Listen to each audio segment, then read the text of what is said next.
Perkenalkan, nama saya Novia Tumandung dengan NIM 20 2022 023. Ya, saat ini saya akan mempresentasikan analisis data peserta didik baru di tahun ajaran 2019-2020 sampai dengan tahun ajaran 2022-2023 dan data siswa tahun ajaran 2022-2023 di SMP Negeri 15 Atap Bitung. Ya, adapun tujuan dari analisis ini adalah untuk menerapkan konsep-konsep statistika deskriptif dalam pengolahan data. Kemudian yang kedua, untuk menyajikan data atau memvisualisasikan data agar lebih informatif dan menarik. Ya, ada data pertama, itu data jumlah peserta didik baru dari tahun ajaran 2019-2020 sampai dengan tahun ajaran 2022-2023.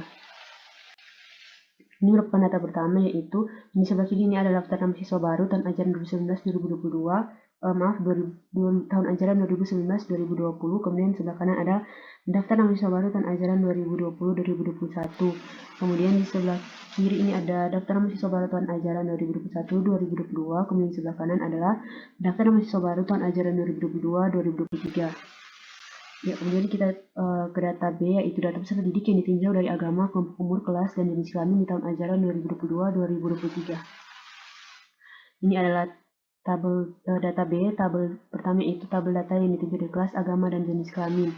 Kemudian ini adalah tabel kedua, yaitu tabel data yang ditinjau dari umur peserta didik dari setiap kelas. Kemudian ada rekapan data A dan data B.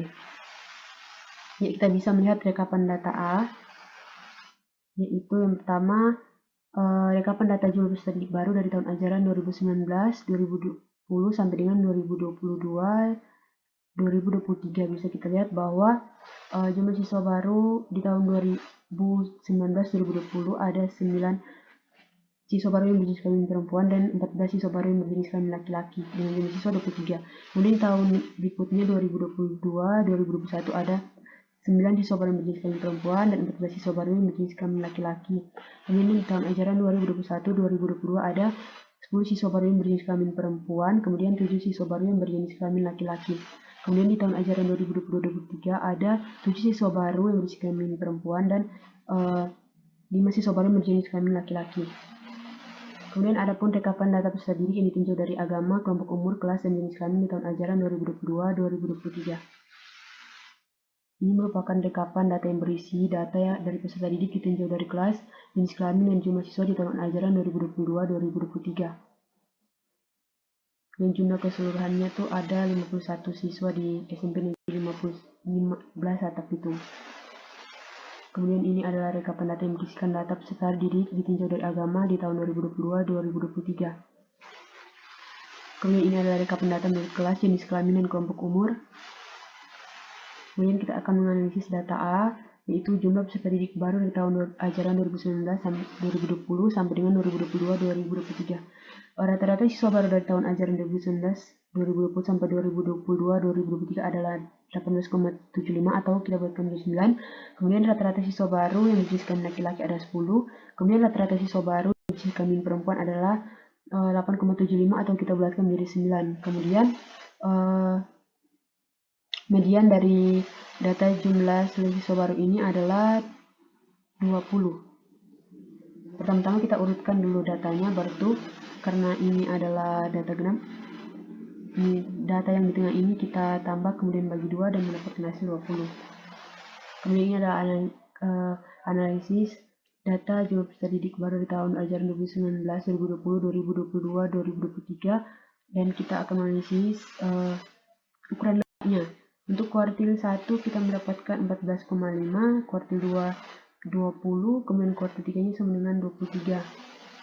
Kemudian untuk ukuran dispersinya, range-nya ini sama dengan data terbesar kurang data terkecil, sehingga 23 kurang 12 sama dengan 11. Dan variansinya adalah 36,6875 dan simpangan bakunya adalah 6,0619. Kemudian ini merupakan visualisasi data. Bisa kita lihat bahwa dari tahun ajaran 2020 ke 2021 sampai 2022-2023 mengalami penurunan. Ya, kemudian ini adalah analisis data B.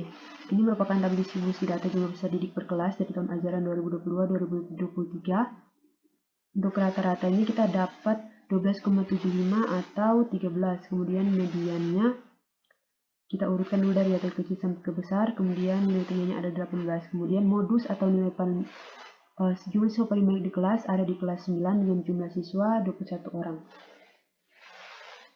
Kemudian ini merupakan visualisasi datanya, bisa kita lihat bahwa kelas 9 41%, kemudian 24%-nya adalah kelas 7, kemudian 35%-nya ada kelas 8.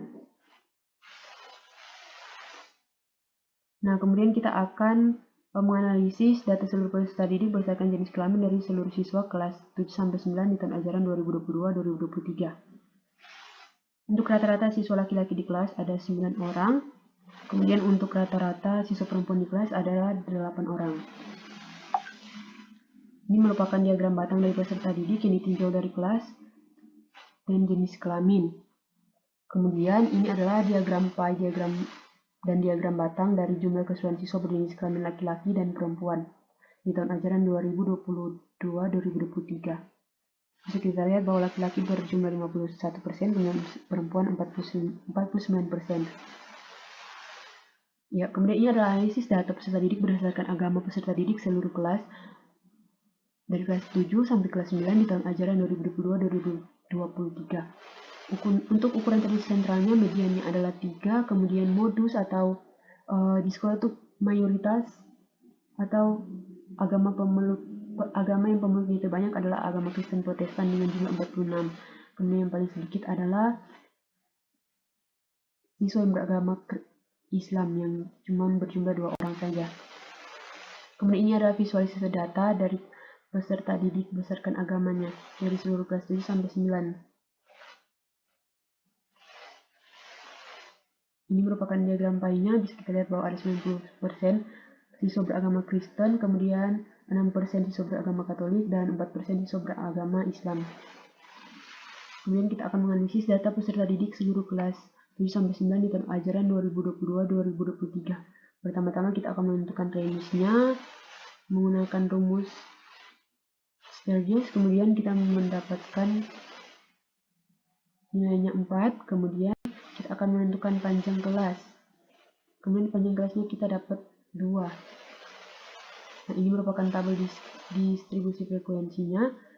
Kemudian dari data ini yang sudah kita hitung, frekuensi kumulatifnya berapa, XI-nya berapa, FI kali XI-nya berapa. Kemudian kita akan menghitung mean-nya. Kita mendapatkan 13,34314. Kemudian mediannya kita dapat 13,44. Kemudian untuk modusnya kita dapat, setelah dihitung menggunakan rumus, kita dapat 13,89. Untuk ukuran letak simpangan kuartil untuk kuartil yang pertama kita mendapatkan di letak ke-13 yaitu di data umur 13, kemudian kuartil 2 di letak ke-26 di data umur 13, kemudian kuartil 3 di letak 39 data umur 14. Ya, kemudian untuk momen sentralnya, untuk momen sentral dulu akan kita, setelah kita menghitung dulu terlebih dahulu berapa FI kali X kurang X barnya, kemudian dikuadratkan, kemudian dipangkatkan 3, kita akan menghitung momen sentral 2 menggunakan rumus ini.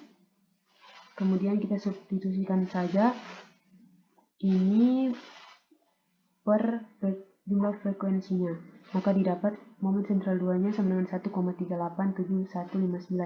Kemudian untuk ini momen sentral 3-nya kita menggunakan rumus ini, kita substitusikan saja.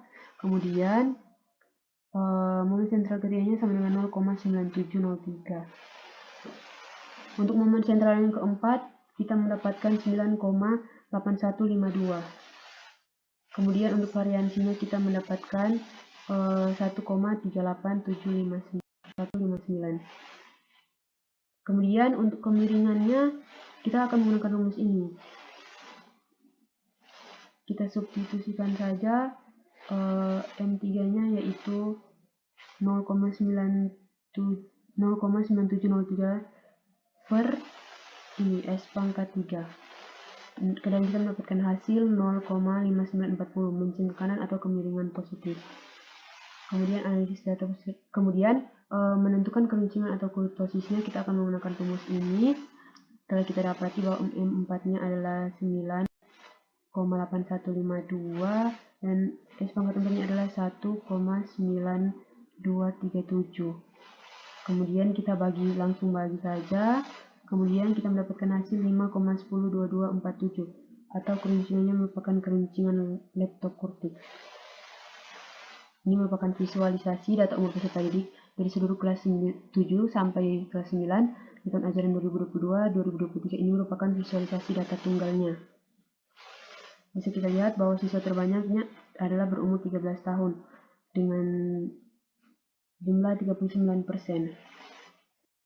Ya, setelah peneliti merekap dan menganalisis data A, maka diperoleh bahwa terjadi penurunan masuknya siswa baru dari tahun ajaran 2020-2021 sampai dengan tahun ajaran 2022-2023 di SMP Negeri 15 Atap Bitung. Di tahun ajaran 2022-2023 hanya ada 12 siswa baru yang masuk. Dari narasumber yang saya wawancari atau tanyakan secara langsung melalui telepon, penyebab dari menurunnya siswa yang baru yang masuk karena adalah kebanyakan peserta didik dari jenjang SD ke SMP yang berada di daerah tersebut memilih untuk melanjutkan pendidikan ke SMP yang berada atau sekolah yang berada di luar pulau atau ke daerah perkotaan. Kemudian faktor keinginan orang tua juga yang ingin anaknya untuk bersekolah di sekolah yang fasilitasnya lebih memadai atau di sekolah favorit. Berdasarkan data B, mayoritas siswa di sekolah beragama Kristen Protestan. Bisa kita lihat dari diagram pie bahwa ada 90% siswa yang beragama Kristen Protestan. Ya, sekian dari presentasi saya.